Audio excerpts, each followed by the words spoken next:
Hi, everybody. It's Rob Green from Green Benefits Group. And today I've got my two partners with me, Melanie Porter and Keith Jerkowitz. Morning, guys. Hello. Hi. Today is April 8th, and now we're in our fourth week of COVID-19. And then we've been remote as an organization for the last few weeks. And we know a lot of businesses are going through a lot of challenges right now on a lot of fronts. A couple of big important areas that we want to touch on today because we're seeing organizations do it the right way. And unfortunately, we're hearing about organizations doing it, unfortunately, the wrong way. So we want to touch on a few key important topics that are top of mind right now. And the first one we're going to talk about is temporary layoffs. So Melanie, I'm going to pass it to you. I know you've done a lot of work on our team with carriers and clients. So tell me a little bit about what you've heard in the industry about temporary layoffs. Yeah, so I mean, layoffs are stressful regardless. They're stressful for the employer. It's not something that you want to have to do. And obviously it's stressful for your team. We all know about the government relief that has been provided, but in some cases, layoffs are still inevitable and they have to be processed. So a lot of clients, they've reached out to us with questions and our thoughts and, how do we go about handling it properly? Because as Rob said, there is a right way and there is a wrong way to do it. And at the end of the day, we want to just make sure that you are protected, your company's protected in processing these layoffs. You'd never want an unfortunate situation to come back. Most of the questions that we've been getting have you handled it yourself, or have you reached out to an HR consultant or a lawyer for advice or support or even a second opinion just to make sure that you're on the right track with processing everything? Another one is with the benefit plan. Do you plan on continuing the benefits while your staff is off? Are you going to suspend the benefits for them? Again, there's a right way and a wrong way. Some of the benefits are paid by the employees. So you have to take that into consideration as well, keeping it running as smoothly as possible for the staff. You don't want to add extra stress to them while they're off. So that conversation is necessary to have. And the most important one is notifying the carriers. I've found that a lot of clients and companies have not told the carriers that they've done layoffs. And this is extremely important so that the carrier on their end can update their files and have it on record. It's a lot. Like, companies are dealing with a lot of stuff right now. So, one of the things that we've been providing to our clients is access to HR consultant. I mean, you have a lot on your plate that you're dealing with, and we would just want to make sure that companies are doing the right thing when it comes to this. So we have an HR consultant on staff. His name is Neil. He works with a lot of our clients, and he's worked with a lot that we've been speaking to that, just want additional support, a sounding board, make sure they're on the right track. Because at the end of the day, you don't want something to be put through and then come back to bite you in the end. Great point. The other big area then, once we've helped companies with navigating the layoff provisions, is about their benefit program. And if a company has not addressed looking at benefit changes, knowing that this could be the new norm for the next 90 days, 4 months, we don't know, that your proper plan design and making some unique changes is critical. And we're doing this a lot with clients, aren't we, Keaton? Well, that's it. And it's when we have conversation with new companies, I always want to know, has your current advisor talked about any solutions? And the solutions we're talking about are not just reducing your benefit coverage.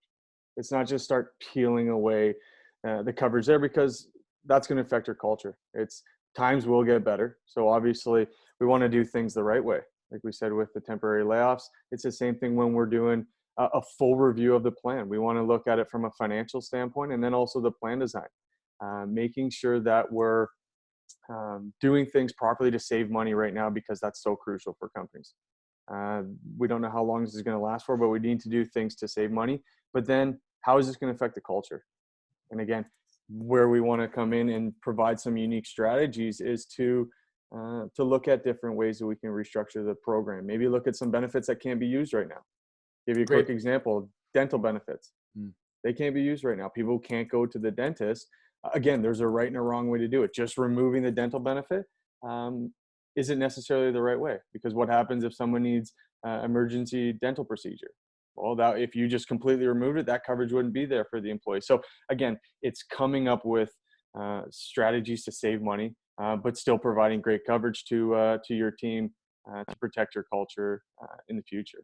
And to add on that real quick, is we have a lot of clients that self-fund their dental programs. So we're getting insurers to make exceptions to the client can take a premium holiday right now, save the money, and then talk about some of those unique solutions. Two of the big ones that we're adding back into clients is virtual health. We have a unique virtual health program. We have a lot of clients that have taken advantage of this. It's very inexpensive, but considering that people can't go to walk-in clinics, you can't go to walk-in clinics right now because most of them are closed on an appointment basis only. But if you still have a sick child at home that you want to address that illness, you can do it through your phone. The second one, with mental health already being top of mind and one of the leading causes of absenteeism in the marketplace, we are implementing a lot of unique employee assistance program products for clients during this time period as well. Well, So that's it. And I mean, with the savings that we're being able to provide, they're looking at it and going, okay, I'm going to take a bit of that savings and reinvest it back into my plan. Right. So overall, they're net still saving a significant amount of money, but they're looking at ways that they can enhance their culture and provide more value to the employees. So, and there's two things. We're doing a lot of these changes and we're not changing insurance companies. No. If we need to change insurance companies, we have choices out there right now during this time.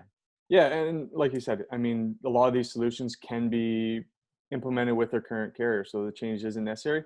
However, there are times when a change does make sense. We can do a full review of the plan.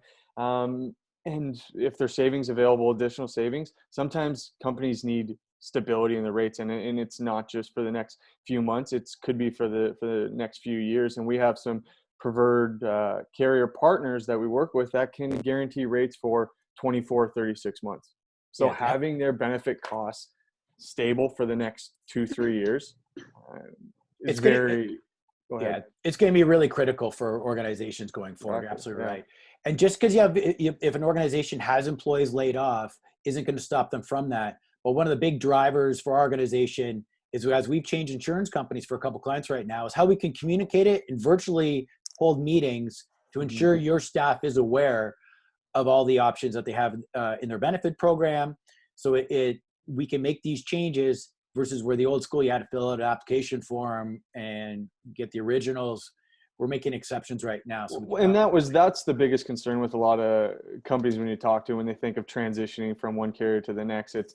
It's that whole process. It's always been a bit of a painful process, getting employees to fill out forms and chasing them down and all that. And especially with people working remote, they just go, this is not something I want to deal with now. So we've just completely reinvented that process.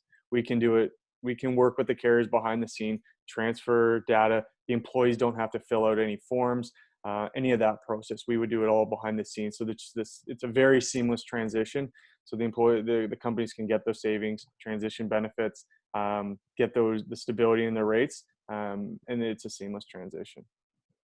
And one of the two things that really separate our organization that I feel are our communication and our education.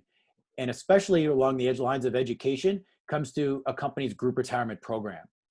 So we've seen markets fall faster in the month of March than they had in the history going back to the Great Depression. It was the fastest 35% drop in the stock market. So how are you educating your staff right now about these changes? Are they concerned about that? We designed a unique role in our organization to help with two things. One, to ease people's worries during this time period, make sure they're properly invested is critical. But second of all, a big challenge that most people are going through right now, unfortunately, is financial constraints. Do they have the right debt? Are they concerned about their mortgage? Are they concerned about taking on more debt right now, especially if they've been laid off? So we created a role called a financial health specialist to help with this situation. Yeah, you asked a greir question there. Are your people concerned about this? Study just came out yesterday. 81% of Canadians from this pandemic, their mental health has been negatively affected. What's the biggest cause of their stress in their lives right now? Financial. So when you ask the question, are the team, as your team, affected by this? The answer is yes. No doubt. Yeah. Right. So as you can see, go ahead. Sorry, I was going to say it's important to say with the financial health as well. It's a no cost to the company. It's a service that your employees can utilize if they want to reach out. But again, it's just something that you can offer your staff for more support. So we're available at any time. We're happy to provide you a free second opinion in your program, see if we can provide some unique solutions and strategies during this stressful time for everybody. please reach out to us at info@greenbenefitsgroup.ca, and we thank you for your time.